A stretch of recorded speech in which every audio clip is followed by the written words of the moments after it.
What are your For, kind of aspirations to kind of obviously been from my knowledge of Spartan Div 2, Tring Corinthians has been very stable, very kind of middle yeah, of the road, not yeah. pushing up into the top five, not dropping into the bottom five. Are you looking to maybe push them on to into certain cup competitions, pushing them up through the league? Well, I'm hoping I have a better season with Tring Corinthians than I did with Tring Athletic, that's for certain.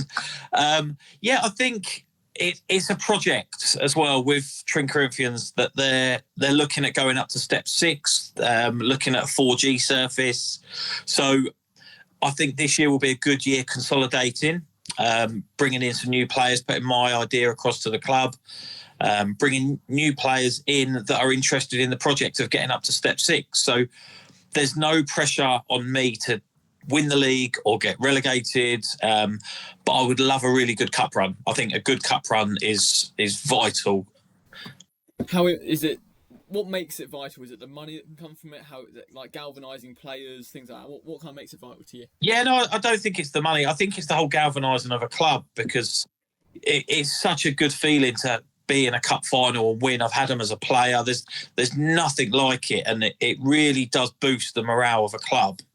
And also, it makes people take notice of you because if you're winning cups, people are always noticing the cup winners. So I like to think that's where we'll be in the mix for this season, looking at a couple of cup competitions and again finishing in that mid-table pack in the league. Really, How do you plan to use the under 23s as well? Because obviously they're playing Spartan reserves football yeah, still at a decent enough standard. Do you plan to yeah. use that to your advantage? Oh, definitely. There's some good young kids in there, and the feedback that I've had on sort of WhatsApp groups is that some of them weren't given the chance to push into the first team last year. So I've explained that everybody starts from scratch. We'll have a real good pre-season, double sessions for the first 2 weeks, and have a good look. There'll be some of my lads that will drop into the reserves for minutes, or the 23, sorry, for minutes. And yeah, I've been on both ends of it, so I realise how important a second string team is to the first team.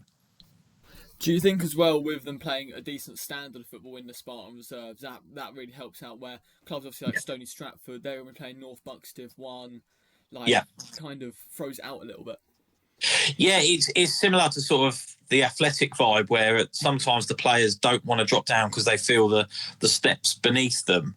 But yeah, with the leagues being so close and the Devs League, you can play anyone from sort of step 4 reserve football down to step 8 reserve team football. So it's quite a good even keel in terms of the players and the quality. What do you think as well the club can offer prospective players that maybe don't quite fit into the first team, maybe don't quite fit into kind of the middle of the road players? What can they offer them as well? Well, obviously you have some teams that are paying at step 7, so it's difficult to compete with some of these clubs. So you just have to be open and honest with players, and like I say, explain the plans of the club and where we want to take the club. So that's really the only real sort of USP that we have in terms of pushing players on to develop players. It's a difficult sell, but when you look at the sort of plans that we've got, that's what I want, those type of players that are hungry to step up, really. Do you think it's going to be easier to attract players than it was at Tring Athletic? $1 million question, that one. Yeah, you could argue both sides. You could say that you've got the sort of the stadium at Athletic and you've got the potential of playing for step 5 first team. But if you look at the history of the athletic reserves, there weren't many that actually got into the first team. So in terms of the development side at Corries to get into the first team at Corries, there is a pathway there. And I genuinely believe in pushing players on and up the pathway. So it's basically you're coming to play for the club and you're coming to play for me.